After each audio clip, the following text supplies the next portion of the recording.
성경에 있는 많은 내용들, 특별히 교훈적인 내용들을 담고 있는 경우에는 이 언어적 유희라고 할 수 있는 지루하지 않도록 또는 이 언어에 대한 집중을 더 강화시키기 위한 방법으로 언어적 유희라고 하는 3절에 보시면 너희가 선한 것을 뒤쫓음으로 하나님 그 적군이 그들을 뒤쫓을 것이다 라고 하는 동일한 단어를 사용해서 너희가 이렇게 행하면 너희가 이렇게 당함을 받을 것이다 라고 하는 내용으로 그들에게 조금 더 하나님의 마음을 또 하나님의 그 계획을 가르쳐 주려고 하는 그런 의도를 보여줍니다. 7장에 이어서 8장도 북왕국의 죄악상을 고발하며 그들에게 임할 재앙을 선포합니다. 1절을 직역하면 전반부는 너의 입에 나팔을 불라 여호와의 집에 독수리처럼이라고 되어 있습니다. 우리 성경은 나팔을 불어 경보를 울려라 적군이 독수리처럼 내 백성을 덮치려 하고 있다라고 의역을 했습니다. 왜냐하면 여기서 여호와의 집이라고 하는 것이 보통 성전으로도 등장하지만 내용상 문맥상 여기서는 성전이라기보다는 북왕국 이스라엘에는 예루살렘 성전이 없잖아요. 그래서 성전으로 보기보다는 여기서는 여호와의 집을 내 백성으로 쉬운 성경이 번역한 것처럼 내 백성으로 번역하는 것이 더 맞다라는 생각이 듭니다. 나팔을 분다라는 것은 몇 가지 의미가 있지만 여기서는 전쟁을 앞두고 전쟁의 긴박성을 알리기 위한 나팔이라고 볼 수 있습니다. 곧 전쟁이 시작될 것이고 너희 백성들, 하나님의 백성들은 이 전쟁으로 말미암아 고난과 고통을 당할 것이기에 그것을 미리 알라고 하는 선지자적 외침입니다. 예레미야 49장에서는 아수르라고 하는 이 민족을 독수리로 비유적 설명을 합니다. 로마를 향해서도 독수리라고 하죠. 그래서 예수님께서는 죽음이 너희 앞에 있다라고 하는 이 독수리와 관련된, 그래서 독수리가 시체를 먹는 짐승이었는데 이 시체를 보는 것도 참 못 볼 것이긴 한데 시체를 먹는 독수리의 모습은 너무 끔찍하대요. 독수리가 이 하늘의 제왕으로도 설명이 되기도 하지만 이 하늘로부터 내려와서 그 큰 독수리가 시체를 뜯어먹는 이 모습이야말로 참 공포스럽다고 합니다. 그러니까 이 공포스러운 모습이 곧 이스라엘에게 임할 공포임을 지금 말함으로 여전히 그들에게 회개할 기회를 주는 겁니다. 무엇이 잘못되어 있는지를 또 설명을 합니다.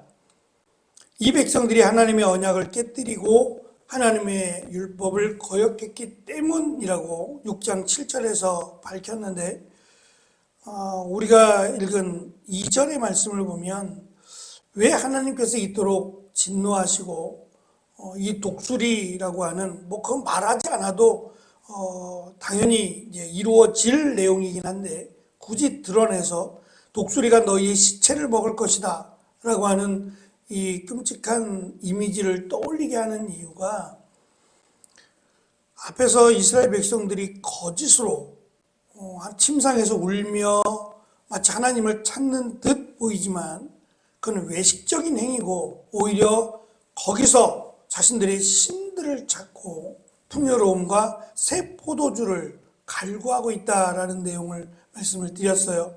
2절도 2절의 내용을 직역하면 이스라엘인 우리는 당신을 압니다가 됩니다. 호세아 선지자는 힘써 여호와를 알자. 왜냐하면 하나님께서 원하시는 것이 무엇인지를 그리고 하나님의 방법대로 하나님께 순종해야 된다라는 면을 강조해 왔습니다. 2절에서 그들은 우리는 여호와를 압니다. 하나님을 압니다라고 말을 합니다. 근데 그것은 아는 것이 아니라 흉내내는 것에 불과하죠. 예수님께서도 바리새인과 서기관들 그들을 향해서 주여 주여 부르는 자마다라고 말씀하셨어요. 주여 주여라고 2번 부르는 것은 긴박하다는 얘기고 또 그만큼 열심히 있다는 얘기입니다. 하지만 말만 모양만 주여 주여 부르지 그들에게는 하나님이 주신 마음도 없고 또 하나님 말씀에 순종하는 것도 없어서 외식한 회칠한 무덤과 같다라고 하는 끔찍한 표현의 말씀을 하셨습니다. 여기도 하나님을 안다, 우리는 당신을 압니다 라고 말하지만 하나님을 아는 게 아닙니다.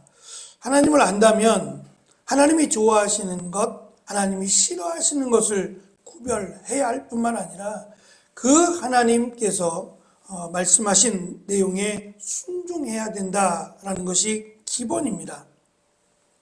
근데 그들은 하나님을 안다라고 입 바른 소리는 하지만 그들의 삶 속에서는 하나님을 따르고 하나님을 믿는 마음이 없다는 겁니다.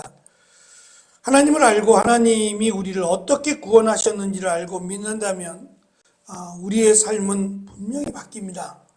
바뀌어서 교회를 섬기고 이웃을 사랑하며 은혜와 진리를 사모하고 세상의 현실에서 믿음으로 당당한 삶을 살게 됩니다.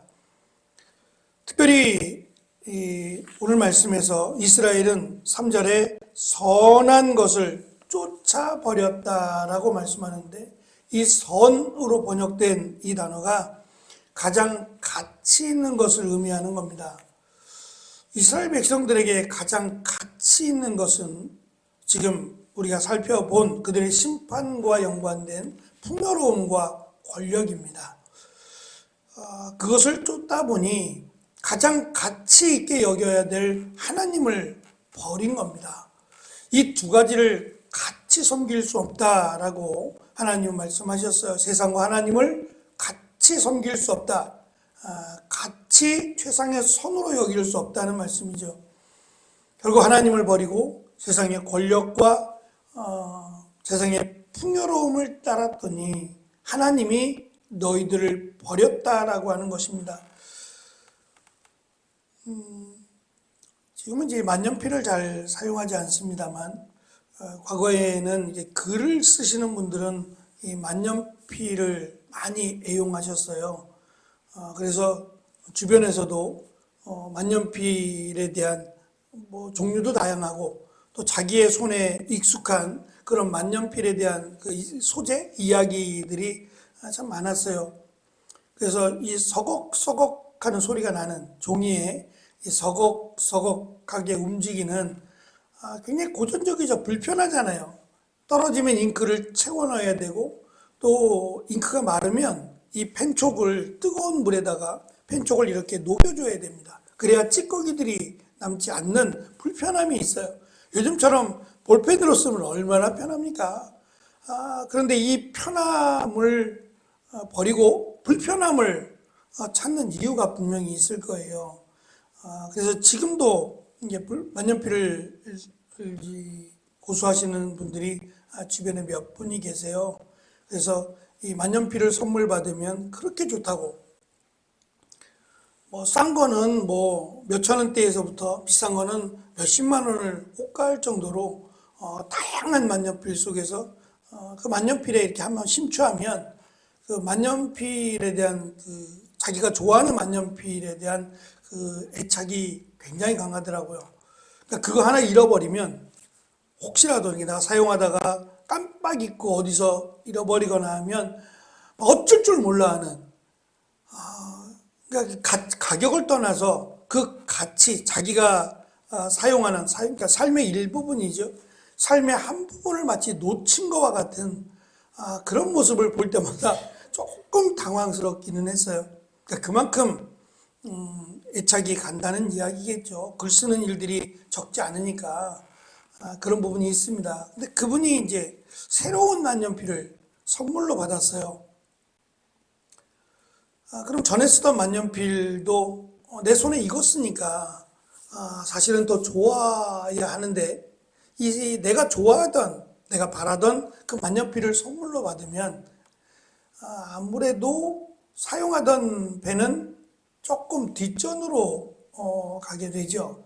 그리고 새로운 것에 대한 뭐 제가 생각할 땐 다 비슷해 보이는데 느낌이 다른가 봐요. 이게 써지는 느낌도 다르고 뭐 또 펜이 나오는 그런 느낌 이런 다양한 느낌들이 섬세하게 다른가 보죠. 그것만으로도 굉장히 좋아하고 막 자랑하고 이게 뭐 이러면서 그런 모습을 볼 때마다 자기가 좋아하는 새로운 것을 갖게 되면 전에 사용하던 것 나쁘지 않습니다. 버린다는 의미는 아니지만 아무래도 뒷전으로 가게 되죠. 두 개 다 동일한 마음으로 마음을 갖지는 못하게 됩니다. 마찬가지로 가치라고 하는 것이 나의 마음의 중심에 무엇이 자리하고 있느냐를 결정할 수 있는 중요한 요소라고 생각합니다. 하나님께서 나의 최상의 가치가 되면 세상은 더 이상의 가치가 되지 못합니다. 그래서 비록 세상에서 다른 사람들이 하는 자랑하는 것들이 나에게 없어도 내가 그것에 대해서 할 말이 없어도 주눅이 들거나 또 그것 때문에 원망하지 않습니다.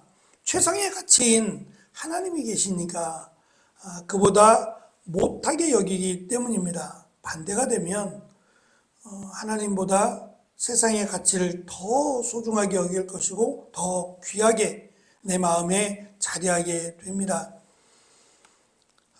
그래서 하나님과 세상을 다 모두 최상의 가치로 받아들일 수 없기 때문에 약간은 세상에서 모자라고 아쉬운 상태일지라도 내가 그만큼 더 하나님을 최상의 가치로 여기고 살아간다면 저는 그것이 하나님을 안다라고 말할 수 있는 또 다른 모습이 아닐까라고 하는 생각을 가져보았어요.